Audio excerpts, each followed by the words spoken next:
good morning students. How are you today? I hope all of us are good condition. Okay, as usually before we start our lesson, let us pray. Close your eyes for your hand. Dear Almighty God, thank you for your blessing until this time. Now we want to start our lesson. Please open our heart and our mind so we can receive the lesson well. Bless our teachers, give them patience to teach us, and bless our parents wherever they are. Forgive us for all our sins. Thank you, God. Amen. Okay, students, today is Wednesday, 18th of August 2021. Okay, students, today we learn tema 2, subtema 2, pembelajaran pertama. Oke, seperti biasanya Miss akan memberikan pembelajaran kita melalui video pembelajaran. Miss harapkan kalian nonton dari awal, pertengahan hingga akhir. Jangan di skip. Oke? Di dalam video pembelajaran kita nanti akan ada beberapa tugas yang harus kalian kerjakan secara mandiri. Miss harapkan kalian tetap semangat ya mengerjakannya. Oke anak-anak Miss, selamat belajar. Anak-anak, kemarin kita sudah bersama-sama merayakan hari ulang tahun kemerdekaan Indonesia yang ke-76. Mari sama-sama katakan merdeka, merdeka, merdeka. Ya, Indonesia sudah merdeka sejak dibacakan proklamasi tanggal 17 Agustus 1945. Yang seharusnya bangsa Indonesia telah merdeka dan terbebas dari segala bentuk penindasan serta penjajahan. Namun kenyataannya tidak demikian. Bangsa Indonesia masih perlu berjuang mempertahankan kemerdekaan Indonesia. Nah, bagaimana perjuangan bangsa Indonesia dalam mempertahankan kemerdekaan Indonesia di berbagai daerah? Sekarang kita akan sama-sama mencari tahu dari setiap pertempuran yang terjadi di Indonesia. Yang pertama yaitu pertempuran Surabaya. Now you can open your book page 55. Kita akan baca bersama-sama.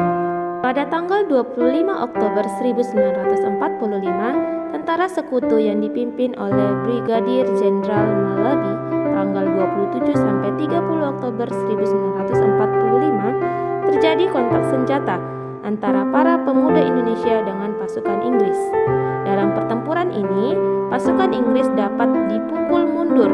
Bahkan puncak dari pertempuran tersebut adalah terbunuhnya pemimpin pasukan Inggris, Brigadir Jenderal Malabi.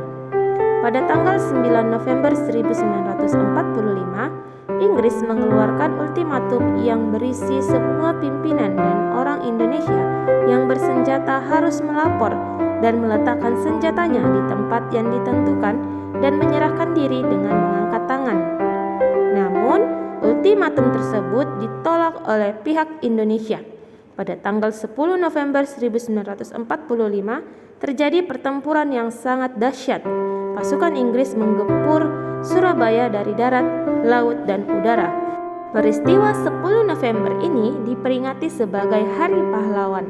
Nah, anak-anak, setelah selesai membaca teks di atas, isilah peta pikiran tersebut menggunakan kalimat efektif. Masih ingatkah kamu apa itu kalimat efektif? Kalimat efektif adalah kalimat yang mengandung gagasan pembicara atau penulis yang terdiri atas kata-kata yang mempunyai unsur SPOK. Ciri-ciri kalimat efektif yang pertama, memiliki unsur penting atau pokok, minimal unsur subjek dan predikat. Yang kedua, menggunakan struktur bahasa yang tepat. Yang ketiga, memenuhi kaidah ejaan yang berlaku. Dan yang keempat, menggunakan pilihan kata atau diksi yang tepat dan sesuai kebutuhan. Anak-anak, tahukah kamu bahwa pertempuran Surabaya merupakan salah satu dari sekian banyak upaya yang dilakukan oleh bangsa Indonesia dalam mempertahankan kemerdekaan Indonesia? Ada masih banyak lagi perjuangan yang dilakukan di berbagai daerah, misalnya pertempuran Ambarawa, pertempuran Medan Area, Bandung Lautan Api, agresi militer Belanda I, dan agresi militer Belanda II. Berikut ini Miss akan memberikan penjelasan singkat mengenai perjuangan Indonesia dalam mempertahankan kemerdekaan. Yang kedua yaitu peristiwa Bandung Lautan Api.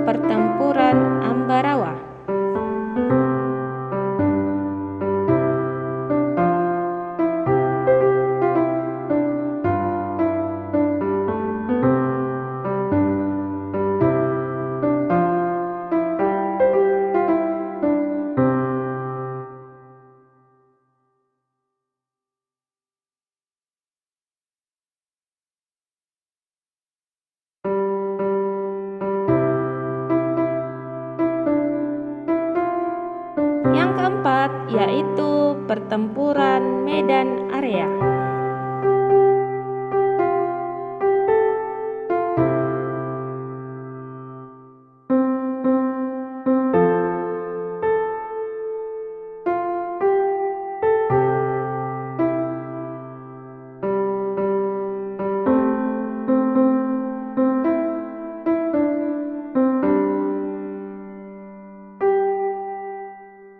Yang kelima yaitu agresi militer Belanda I.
Dan yang keenam yaitu agresi militer Belanda II.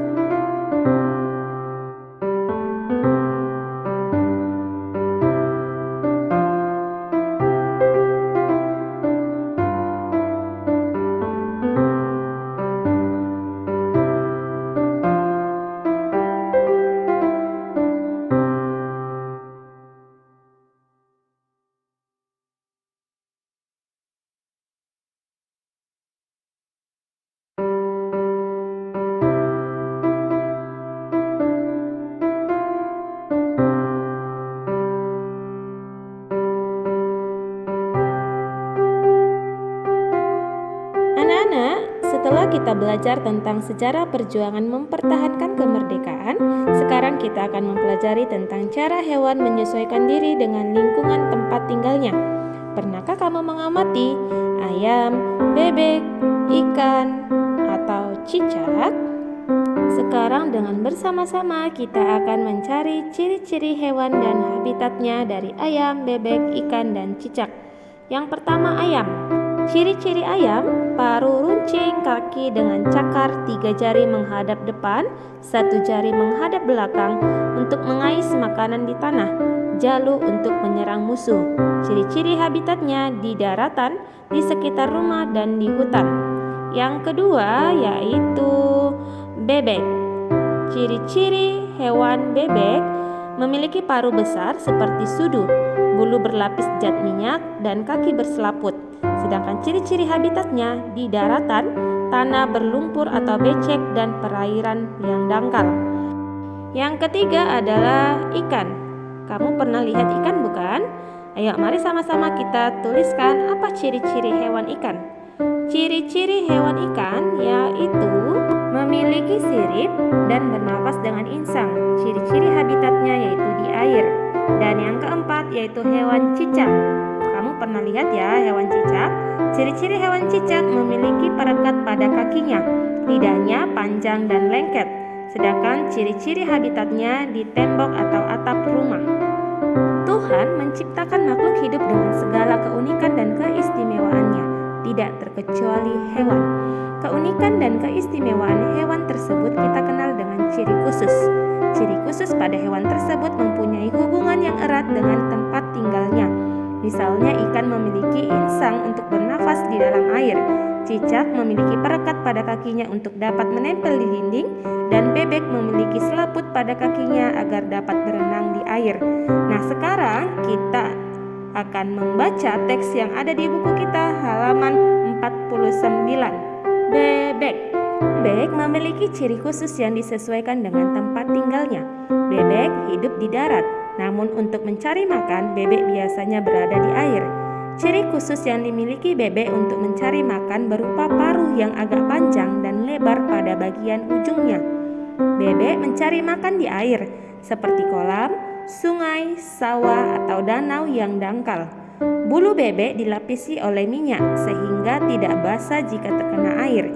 Ketika bebek keluar dari air dan berada di darat, bebek biasanya mengibas-ibaskan bulunya sehingga air yang menempel di tubuhnya keluar. Apa yang akan terjadi jika bulu bebek tidak dilapisi minyak dan air menyerap ke tubuhnya? Selain itu, bebek juga memiliki ciri khusus lainnya, yaitu selaput pada kakinya. Selaput tersebut digunakan untuk berenang. Nah anak-anak, setelah kita selesai membaca teks yang berjudul bebek, saat ini tugasmu yang kedua yaitu menuliskan laporan. Laporan yang ada di buku kita halaman 50. Lengkapilah laporanmu dengan membaca berbagai sumber bacaan. Carilah 3 hewan dan tentukan ciri-ciri khusus dan ciri-ciri habitatnya. Usahakan hewannya berbeda dengan hewan yang barusan kita pelajari. Dikerjakan di buku PR ya anak-anak Miss. Oke anak-anak Miss, sekian dulu pembelajaran kita hari ini. Semoga video pembelajaran ini bermanfaat untuk kita semua. Hari ini Miss akan membentuk 6 kelompok. Jadi nanti setiap kelompok ada 3 atau 4 orang. Nah, tugas kalian yaitu membuat peta pikiran. Nah, Miss harapkan karena tugas ini adalah tugas kelompok, maka Miss mau setiap anak-anak Miss aktif dalam setiap kelompoknya masing-masing. Jadi sama hasil diskusinya yang kalian tulis di buku PR kalian. Oke anak-anak Miss, sampai di sini dulu pembelajaran kita hari ini. As usually, to close our lesson, let us pray. Close your eyes, bow your hand. Dear Almighty God, thank you for your blessing until this time. Now we have finished our lesson and we want to continue our activities. Please bless us, bless our teachers and our parents. Forgive us for all our sins. Thank you God, amen. Oke anak-anak Miss, terima kasih atas perhatiannya. Thank you. Goodbye.